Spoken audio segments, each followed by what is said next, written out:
Hey everybody, so we're going to talk about designing your own monster pattern today. Again, this is going to be for kids that are wanting to do this emotion monster thing, but they don't want to use our pre-made little pattern bits. So again, we have a bunch of these little patterns all made that should generally fit on your piece of fabric. But if that particular style doesn't suit you, you might pull one of these. This is a student designed monster from last school year. And you can see all the little pieces here. So like the main body, the different arms, the little wings that this person had. There's all these little bits and bobs and pieces. So these wings in particular were designed so that they would stick off of the back of the body like this. So that's super cool and very neat. They also have designed a couple different patches that are going to go on the front, just like my creature's little mouth is going to go on. Along with a little pad that's going to go on their hand, kind of like a toe bean for like a cat or a dog, along with several little claws and things. Now, this design, totally acceptable. I'm going to be doing another design based on Noodle from the Gorillaz band, if you've ever heard of them, just so you can kind of see the process and how we double check the process to make sure that it works. So I'm going to set this one aside. I'm going to kind of show you how more design might happen. So first things first, you got a body to consider. So my reference image is this one right here of, again, Noodle from the Gorillaz band. And Noodle's body is basically a rectangle. So that's what I'm going to start with. I'm going to have a rectangle for her body. And just to make my life easier, I think I'm going to attach these little shorts to that whole body. So I'm going to have this flare out just a little bit for her shorts. Right here. Now, of course, this is just a really fast sketch, so like don't worry if yours doesn't quite, or if you have something kind of messy, it doesn't really matter.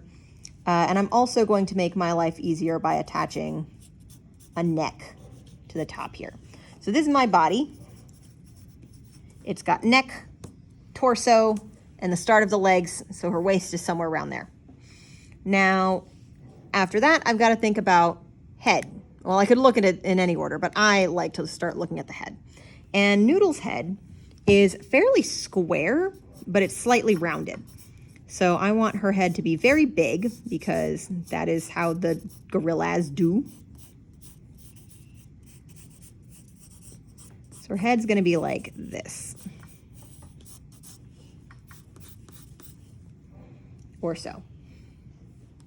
So something like that. And then I have arms and legs and hands and feet. Now our arms and legs are just long skinnies.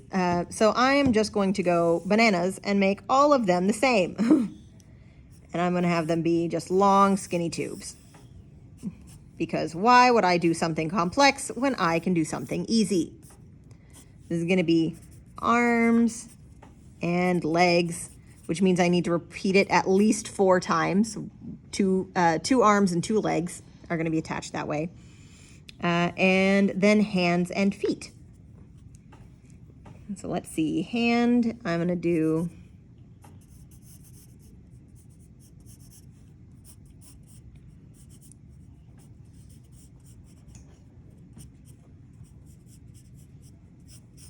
kind of a mitten look probably.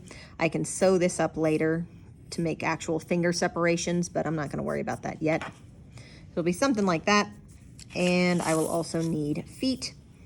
So for her feet, she wears these combat kind of boots, but she's got big old square feet. And do the foot about like so.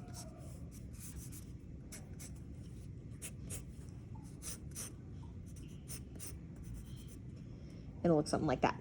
Other pieces that are going to be on this little character, the parts that would stick up like my other student examples, wings, for example, are going to be her hair.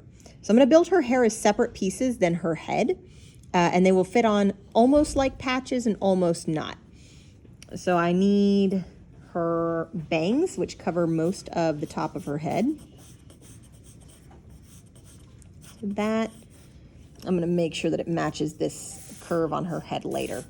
I'm gonna have her head bangs come down. It'll look something like this. She has these two little pieces that come down in the front, little long bangs that go off to the side, little sideburns. She's got some sticky outy ears. So I'm gonna do 2 ears, rather I'm gonna do 1 ear and I'm gonna double it up. And I need the back of her hair.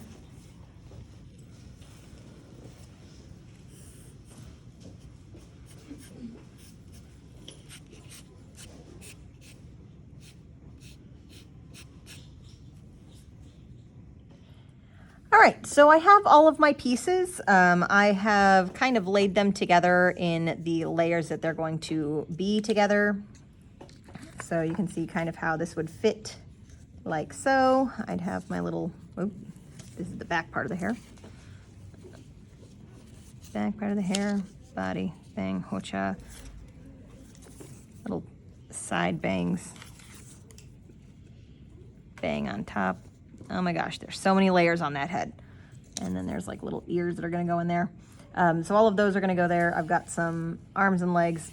And what I think I've decided is that I'm actually going to change the size of some things. So once I put this all together, I cut out all my pieces.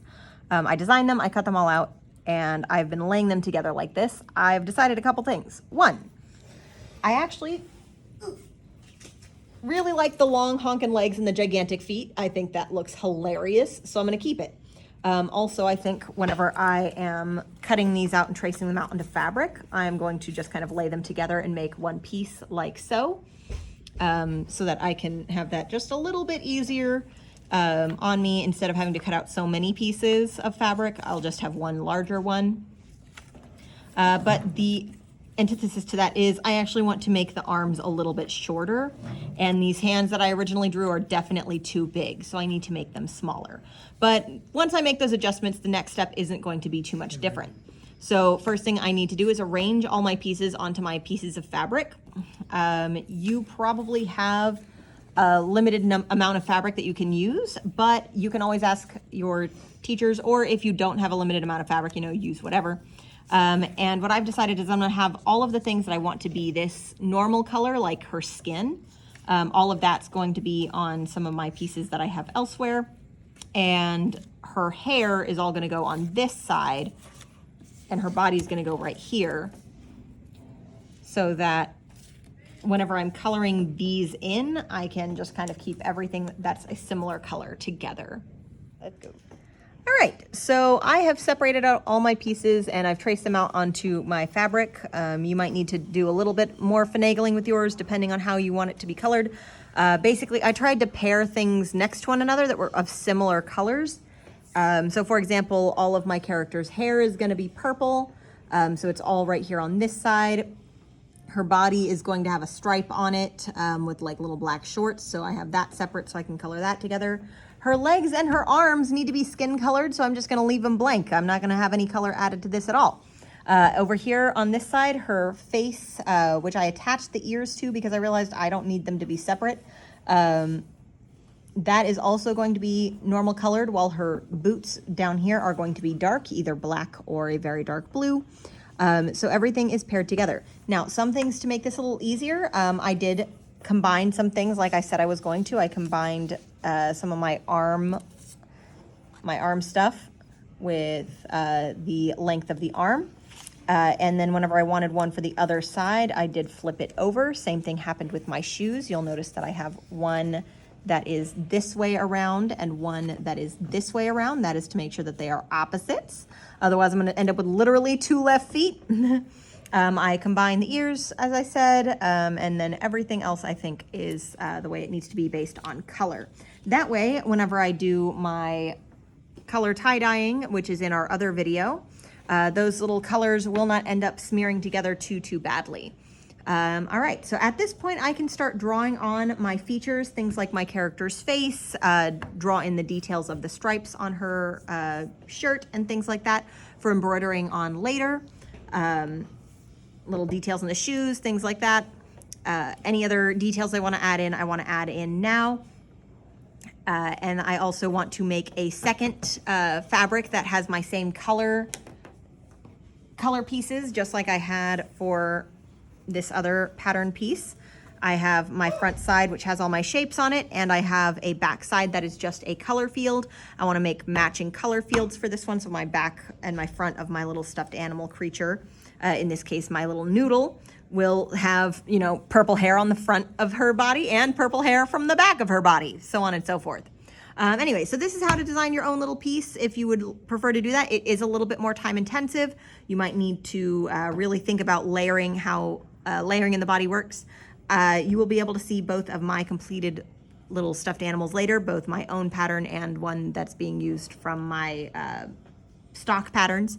And hopefully this is helpful if you feel like something like this is more your speed. You want to have a little bit more wiggle room in what you want to be.